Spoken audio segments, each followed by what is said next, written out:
Muy buenas noches, queridos hermanos. Esta noche vamos a tocar un tema muy, pero muy básico, muy fuerte y que creo que muy poco también tenemos en cuenta para nuestra vida cristiana.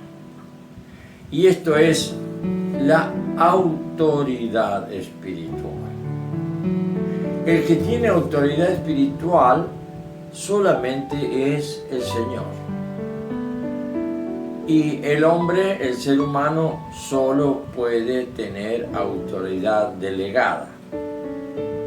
Dios ha delegado en la iglesia autoridades humanas, pero dejan de ser autoridad humana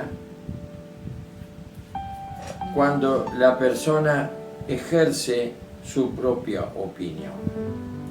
Por eso, quien ejerza autoridad representativa o delegada tiene que ser una persona que está en forma permanente bajo el espíritu de profecía. Porque si la palabra que tiene no es palabra profética, ya no viene de Dios, por lo tanto, carece de la autoridad espiritual. Vamos a ver un ejemplo de un hombre que de pronto quedó bajo la autoridad espiritual. Así, iba hacia adelante y Dios le puso al frente una barrera, quedó totalmente confundido y tuvo que preguntar qué es lo que tenía que hacer. Este es Pablo de Tarso. Así que, ¿cómo habría podido el apóstol Pablo, siendo una persona inteligente y capaz, escuchar las palabras de Ananías cuando llega a Damasco? Porque así le fue dicho: presentate allá en la dirección tal, y ahí ve a un hermano llamado Ananías. Él te va a indicar lo que tenés que hacer. Era un desconocido hermanito a quien se lo menciona una sola vez en la Biblia. Allí, este hermano Ananías nunca más figuró en la historia de la iglesia, pero en este caso sí. Y si no hubiera tenido un encuentro el apóstol Pablo, que no era apóstol por supuesto, era Saulo de Tarso, iba con un pelotón de gente y soldados del templo a poner preso a los cristianos, porque había que eliminar esta secta.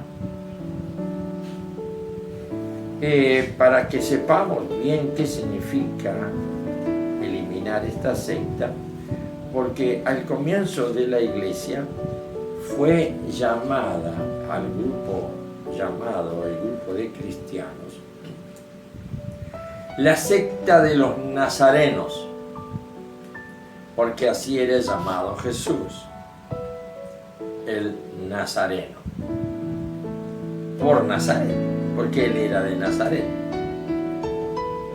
Entonces, como mataron al jefe, ahora el propósito de los judíos era eliminar a todos sus seguidores. Y le pusieron la secta del Nazareno. Ahora, la palabra secta es interesante poder explicarla, porque si no, no entendemos qué nos significa y por qué le pusieron secta de los nazarenos o del Nazareno. Sencillamente porque la palabra secta viene en castellano de nuestro uso de sección. Nuestra sección, y por supuesto sector viene de allí también, y es como que algo que está cortado. Ustedes saben que la mayoría seguramente de las personas que me escuchan, los que me escuchan, ¿no? Pareciera que no todos me están escuchando por ahí. Esto es muy serio y yo estoy hablando en serio, ¿no es cierto? Entonces, cuando estudiamos allá por los años X, estudiamos geometría, habremos aprendido seguramente cuando nos enseñaba la maestra en un círculo que era una línea secante. La línea secante es la que corta una porción del círculo. Explico todo esto porque es importante saberlo y recordarlo.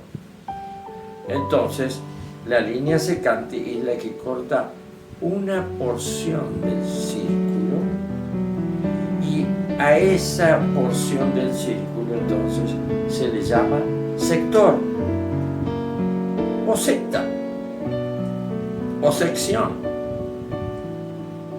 ¿Por qué? Porque ha sido cortado por una línea.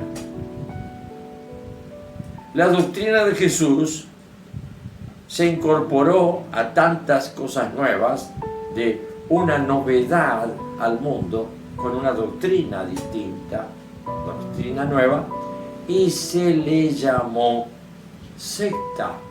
O sea, estos hacen un corte del redondo de todo lo que ya tenemos. ¿Entiende ahora, no es cierto? Interesante saber esto, porque de pronto también a nosotros los cristianos nos llaman secta. ¿Por qué? Y porque somos un sector del cristianismo católico, papalista. Y nosotros quedamos como un sector con algo parecido, pero desde allá, desde ellos, desde los que no son evangélicos, nosotros somos una secta. Así que cuando le den a entender esto, no se asuste. Apenas resucitó, ascendió, se fue Jesús a los cielos, se formó una secta. Todavía está esa secta.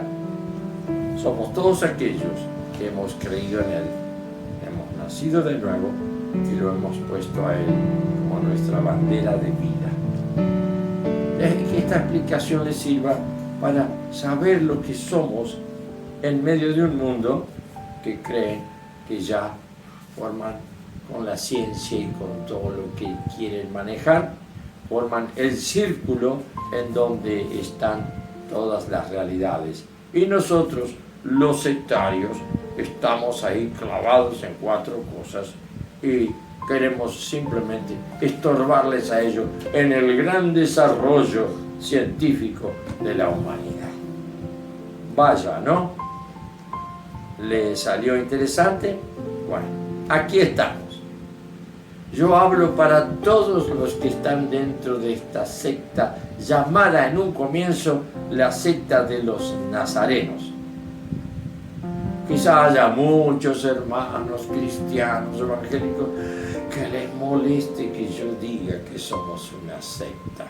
Pero en el sentido real de la figura geométrica, no somos más que una línea que corta el círculo de la gran doctrina de este mundo, que es ahora llamada a través de un formato teológico, filosófico, define a Dios como la modernidad. Cuidado con no darle importancia a esto, porque el Dios de hoy, para los científicos, para los que buscan el progreso, para los que profesionalistas o profesionales que se creen algo,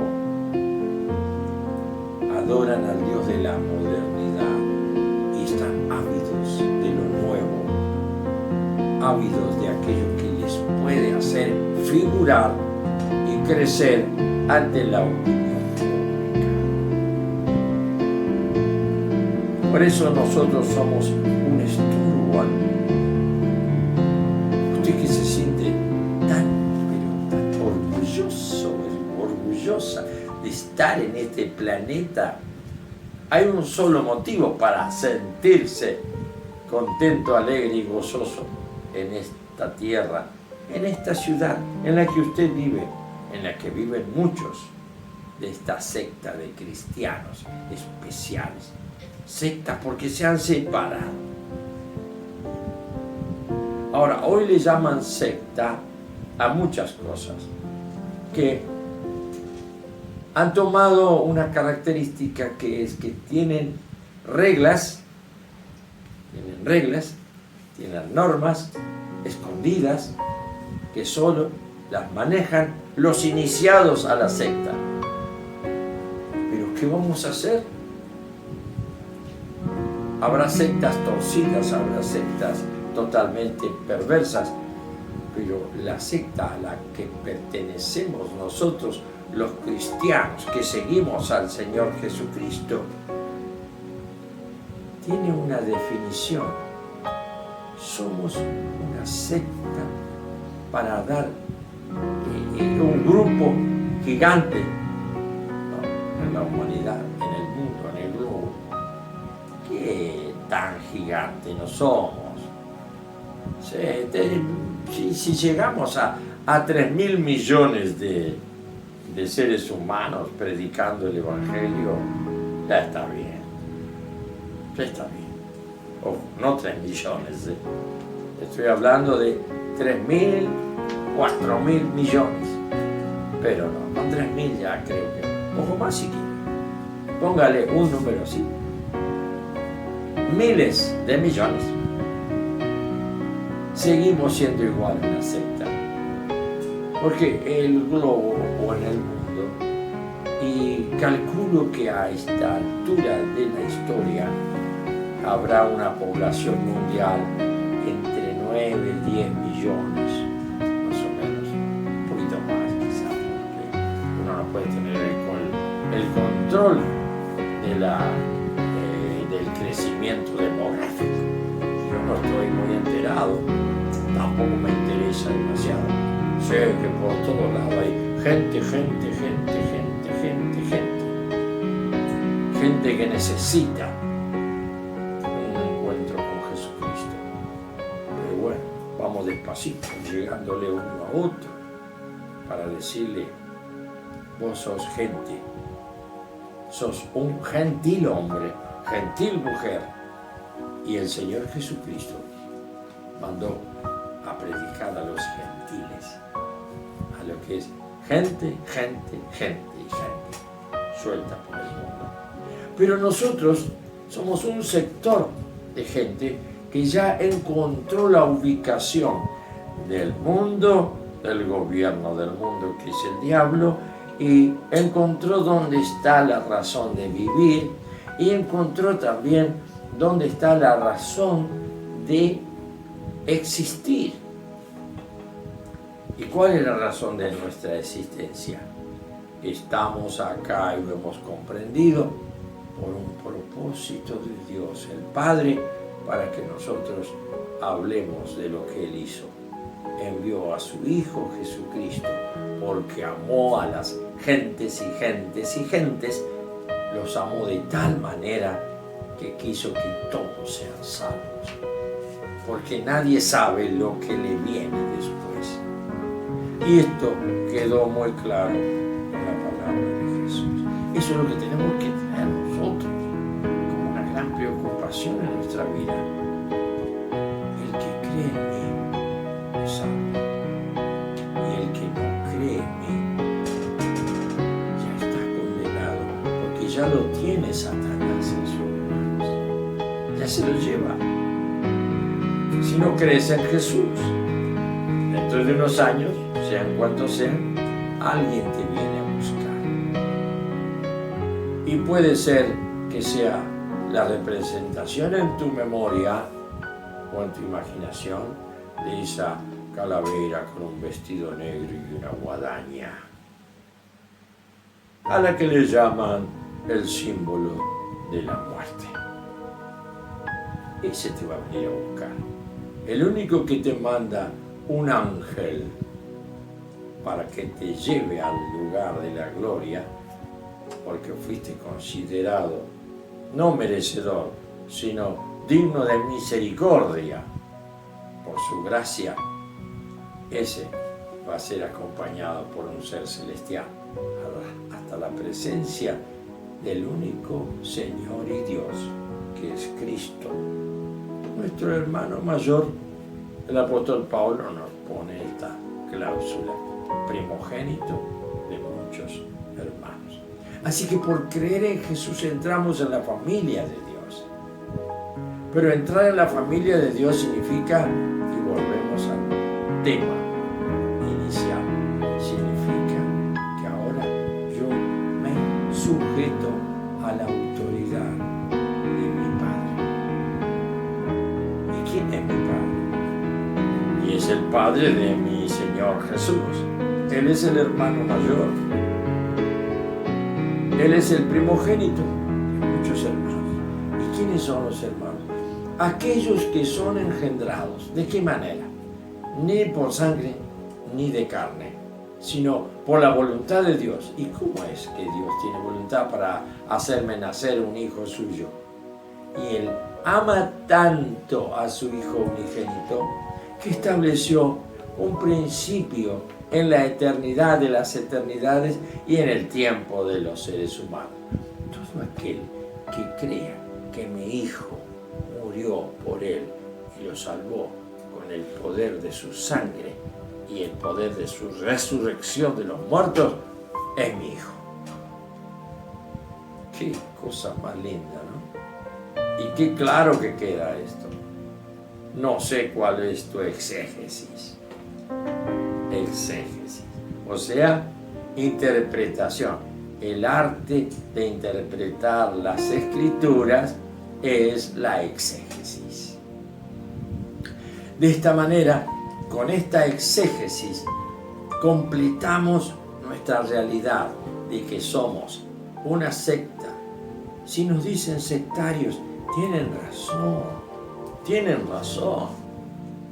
Porque nosotros no nos oponemos a la ciencia, al contrario, entendemos que la ciencia avanza y nos ayuda a poder interpretar mejor muchas cosas que se entendían de otra manera. Y aún yo lo he estado conversando por ahí, aún en el tiempo de Jesús no tenía ninguna obligación de conocer el futuro ni el avance de la ciencia. Jesús no tuvo celular, ni de tantos niveles, ni el último que se está preparando para salir, porque esto no para, esto no se detiene. Jesús hablaba de la abundancia de su corazón. Ahora, Él dijo: de la abundancia del corazón habla la boca. Pero hoy, ¿qué nos dice la ciencia? Que el corazón no tiene nada que ver con mi persona, con mi conciencia. El corazón cumple su función y es una simple bombita de sangre. Si alguno vio cómo es un motor, va a encontrar que ahí está la bomba de nafta o combustible, que es la que gira por la fuerza del motor a la vez y manda a inyección o carburación, manda el combustible y cumple su función. Pero antes, porque latía mucho el corazón ante un impacto afectivo, sentimental, entonces se creía que allí estaban los sentimientos. Hoy la neurociencia que nos enseña que el cerebro que está en la masa encefálica tiene todo está en la cabeza, de manera que acá atrás de nuestra frente tenemos un área que es sexo, otra área que es la comprensión, el engranaje de la inteligencia, de los sentimientos, todo está en el cerebro. Pero no le podemos decir, Jesús, estabas equivocado, porque él usó la cultura y lo que se conocía en su tiempo, porque él vivió su tiempo. Nosotros somos los que tenemos que hoy adaptar a los parámetros científicos este mensaje de doctrina de Jesús. Entonces, aquí, ¿qué nos encontramos? Exégesis, cómo debemos interpretar las Escrituras. Pero en el principio de esta exégesis está la autoridad de Dios. Así que esta secta cristiana que pulula, anda metida en todo por el mundo, si no está bajo la autoridad del que fundó, fíjense que la secta de los nazarenos la fundó el nazareno, Jesús, por ser de Nazaret. Y después de varios años, en Constantinopla, recién fueron llamados cristianos. Como dice Josefo, el gran historiador judío, dice que empezaron a llamarse cristianos siguiendo a un tal Cresto, que era el que predicaba y enseñaba cosas totalmente nuevas, absurdas, raras, y que de pronto la persona escuchaba y quedaba transformada. Eso somos nosotros. Si todavía no hay nada que te haya empezado a transformar, es porque te faltan algunos hilos en el tejido de esta transformación. Me parece que el más importante es el hilo que nace para empezar el tejido de tu vida, nace de la autoridad. Por lo tanto, vamos ahora a leer un poquito, porque acá está el tema, y decimos: Dios se ha propuesto manifestar su autoridad al mundo por medio de la iglesia. Pues ya no hablamos de secta, hablamos de la iglesia cristiana evangélica y la iglesia amplia que no conocemos, que es aquellos seres humanos, hombres y mujeres, que creen en Jesús y bueno, quedan con esa fe de salvación y que van a otra doctrina, pero en donde Jesús, si bien quizá ni sea reconocido como Dios, puede ser reconocido como no sé qué. Pero acá la base es que para ser cristianos y nacer de nuevo, tenemos que creer en Jesús, confesando que Él es el único Señor y Salvador de nuestras vidas. Por lo tanto, puede haber muchos que están más allá del mundo o de la secta evangélica que sean salvos por la fe en Jesús. Yo no puedo meterme porque mi búsqueda exegética no llega hasta ese punto. Yo no defino eso. Eso está en el plan escondido de Dios, que lo sabe todo y sabe los caminos futuros y sus planes. Pero si tú estás ya creyendo que eres un cristiano fuerte, metido en el Señor, en la iglesia, tienes que saber que si no has tenido un encuentro con la autoridad de Dios, todavía estás en pañales con respecto a poder llevar adelante el mensaje del Señor por medio de su iglesia. Constituirse en iglesia del Señor es primero tener conciencia de la autoridad de Dios. Y esto se ve en la coordinación de los diversos miembros del cuerpo de Cristo.